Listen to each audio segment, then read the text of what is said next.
Mga dapat tandaan para sa healing mula sa narcissistic ex mo. So makatutulong ito sa inyong pinagdaraanan ngayon. Ito lang ay ilalagay ninyo palagi sa inyong isipan. Una, hindi mo deserve ang abuso na naranasan mo. You deserve to be happy. You deserve joy. You deserve peace. Deserve mo yun. Another one, lagi mong tatandaan ang tunay na pagmamahal ay hindi nagdudulot ng pag-question sa iyong worth bilang tao at bilang partner. Another one, hindi mo kayang i-fix or sagipin ang isang tao na ayaw ng accountability. At the same time, hindi ka makakapagsagip ng tao at makakapag-fix ng tao, ng iyong partner, ng iyong ex. Siya lang at siya ang makakapag-fix nun.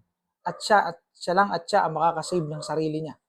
Huwag kang magkamero ng tinatawag na rescue fantasy. Nagpa-fantasize ka na balang araw o in the future is magiging mabait siya, magiging maayos. Siya lang ang makakagawa nun, hindi ikaw.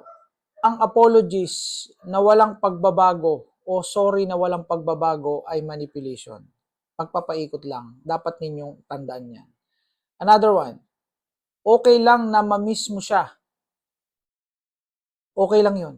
Alam ko marami sa inyo ang ganito ang nararamdaman.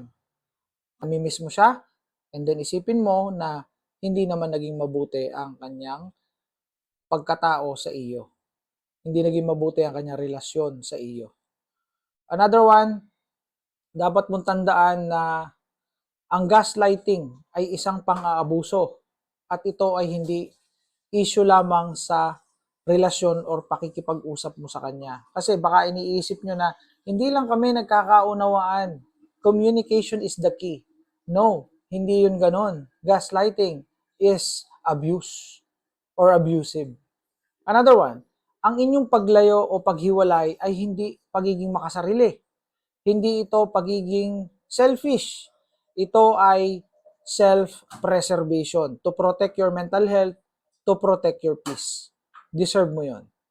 Another one, ang kanilang ugali ay choice na nila. Cut. Ang ugali ng iyong narcissistic ex ay choice niya. Hindi mo dapat sisihin ang iyong sarili. Marami sa inyo ang sinisisi ang sarili kung bakit nagkaganon ang ugali ng inyong narcissistic ex. Choice niya yun. Siya ang may gawa nun, hindi ikaw. Yun ang dapat niyong tandaan. Another one, lagi niyong tatandaan na hindi kayo sensitive or too sensitive. Ito ay reaction ng abuso, kaya kayo nagkaganyan. Another one, ang inyong guilt na nararamdaman or ang yung feeling na nakukonsensya kayo ay resulta ng pagpapaikot or manipulation. Yung iniisip nyo na kayo may kasalanan, kayo ang salarin sa nangyari, kayo ang culprit, nararamdaman nyo yun. Last but not the least, dapat ninyong tandaan na ang healing ay hindi nangangahulugan ng pagbura or pag-delete sa inyong bad experiences sa inyong ex or pag-delete ng inyong mga trauma sa inyong exes na narcissist. So, ibig sabihin, ang healing ay ang pamumuhay ng may kapayapaan habang nasa iyong isipan at damdamin ang iyong naranasan na trauma. And I hope this one will help to your healing journey. See you in my next content. Bye for now.